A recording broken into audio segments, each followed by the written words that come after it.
Welcome friends to another lecture on the practical aspects of laboratory medicine, the question answer session. ये question answer session cardiac markers या heart markers के ऊपर है और इस lecture में मैं आपको मायोग्लोबिन और एंटी-प्रो-बीएनपी के बारे में बताऊंगा। मायोग्लोबिन हीमोग्लोबिन का छोटा भाई है। इसका मेन काम है कि हीमोग्लोबिन से ऑक्सीजन निकाल के स्टोर करना और जब मसल कंट्रैक्ट करते हैं तो उसके लिए उनको ऑक्सीजन प्रोवाइड करना। This is the main job of myoglobin. Myoglobin सारे मसल्स में प्रेजेंट होते हैं। क्योंकि ये छोटा सा मॉलिक्यूल है तो कोई भी मसल डैमेज हो तो ये ब्लड में आसानी से आ जाता है और उसका लेवल बढ़ जाता है। तो 2 घंटे के अंदर अगर पेशेंट का चेस्ट पेन है 2 घंटे के अंदर भी ये लेवल काफ़ी हाई हो जाता है जिसको हम डिटेक्ट कर सकते हैं। ये उस समय भी पॉजिटिव होगा जब आपका ट्रोपोनिन और CKMB नेगेटिव होगा। तो अगर कोई अर्ली डायग्नोसिस है मायोकार्डियल इन्फार्क्ट के लिए तो उसके लिए बेस्ट मार्कर होगा मायोग्लोबिन। लेकिन मायोग्लोबिन का एक प्रॉब्लम है, एक नॉन स्पेसिफिक है। बॉडी के जितने भी मसल्स हैं उन सब में मायोग्लोबिन है और किसी भी तरीके से अगर कोई भी मसल में डैमेज हो तो मायोग्लोबिन बढ़ जाता है। और किसी तरीके से ये कंफर्म के साथ नहीं कह सकते हैं कि ये मायोग्लोबिन हार्ट से आया है।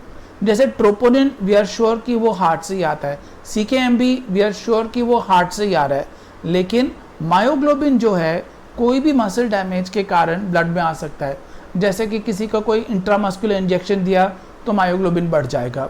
अगर चलते चलते बंदा स्लिप होके नीचे गिर गया और मसल में डैमेज हुआ तब भी मायोग्लोबिन बढ़ सकता है। कई हार्ट पेशेंट्स में जिसको रिवाइव करने के लिए हम DC शॉक लगाते हैं, वो शॉक लगाने में भी काफ़ी मसल डैमेज हो जाता है जिसके कारण मायोग्लोबिन बढ़ सकता है। तो अगर मायोग्लोबिन बढ़ा हुआ है तो वी आर नॉट श्योर कि इसको हार्ट अटैक है कि नहीं है। बट अगर मायोग्लोबिन नेगेटिव है तो कंफर्म्ड है कि इसको हार्ट अटैक नहीं हुआ है। तो इसको कहते हैं नेगेटिव प्रेडिक्टिव वैल्यू। मतलब मायोग्लोबिन पॉजिटिव है तो ये नहीं बताएगा कि हार्ट अटैक हो सकता है। लेकिन अगर मायोग्लोबिन नेगेटिव है तो कंफर्म्ड है कि इसका हार्ट के मसल में डेथ नहीं हुआ है। और ये उस जगह पे काम करता है जब आपके ट्रोपोनिन्स और CKMBs नेगेटिव आते हैं। तो अर्ली मार्कर है लेकिन नॉन स्पेसिफिक मार्कर है। और अगर मार्कर नेगेटिव है तो कंफर्म्ड है कि हार्ट अटैक नहीं है। The next marker that I'm going to discuss in this video is about NT-proBNP. ProBNP brain नाइट्रोयूरेटिक peptide, ये हार्ट के मसल से प्रोड्यूस होता है। जब हार्ट के मसल में स्ट्रेच होता है then this molecule is produced.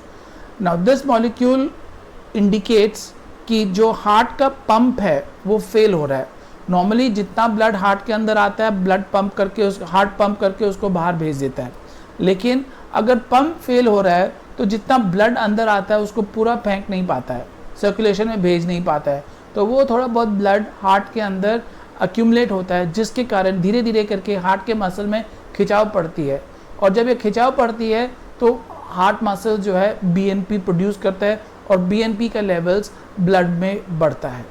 Now BNP जो एक प्रोटीन है उसको डिटेक्ट करने के लिए इम्यूनोलॉजिकल टेस्ट कहते हैं। प्रोटीन्स का 2 हिस्सा होता है, एक N टर्मिनल होता है और एक C टर्मिनल होता है। BNP का जो C टर्मिनल है काफ़ी क्रॉस रिएक्ट करता है और N टर्मिनल जो है काफ़ी स्पेसिफिक है इस मॉलिक्यूल के लिए। तो जितने भी एंटीबॉडीज़ आजकल बनाते हैं वो इस N टर्मिनल के ऊपर है, इसीलिए उसको NT-proBNP कहते हैं। Now when a old person comes to us in the emergency और उसको ब्रेथलेसनेस हो रहा है, ये ब्रेथलेसनेस 2 कारण से हो सकता है। या तो उसके लंग्स में प्रॉब्लम है जैसे COPD हो गया, आस्थमा हो गया या फिर ट्यूबरकुलोसिस हो गया, उन कंडीशन में उसको ब्रेथलेसनेस हो सकता है।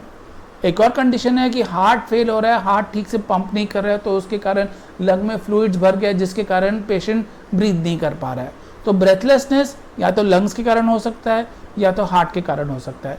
अगर हार्ट के कारण हो सकता है और लंग्स को ट्रीट कर रहे हैं तो कोई फ़ायदा नहीं हो रहा है। तो यू शुड नो कि ये ब्रेथलेसनेस हार्ट के कारण है या लंग के कारण है। इस जगह पे आपका NT-proBNP काफ़ी यूज़ में आएगा। अगर ब्रेथलेसनेस है और NT-proBNP ज़्यादा रेज नहीं है, दैट इज़ 35,000 से नीचे है, तो यू वेरी श्योर कि ये लंग्स के साइड से है और लंग्स का इलाज करो। अगर पेशेंट का ब्रेथलेसनेस है और NT-proBNP 35,000 के ऊपर है then you are sure that ये हार्ट के कारण है और आपको उधर ट्रीट करना है, और जब उसको ठीक से ट्रीट करेंगे तो लंग्स अपने आप सुधर जाएगा। तो what is the role of NT pro BNP? Heart attack के केस में एंटी प्रो बीएनपी करते हैं ये चेक करने के लिए हार्ट एज अ पंप ठीक से काम कर रहा है कि नहीं। अगर हार्ट अटैक हो गया, हार्ट फेलियर हो गया, हार्ट ठीक से पंप नहीं कर पा रहा है, आपका एंटी प्रो बीएनपी बढ़ेगा। Heart attack with raise NT pro BNP indicates कि ये पेशेंट ज़्यादा सीरियस है।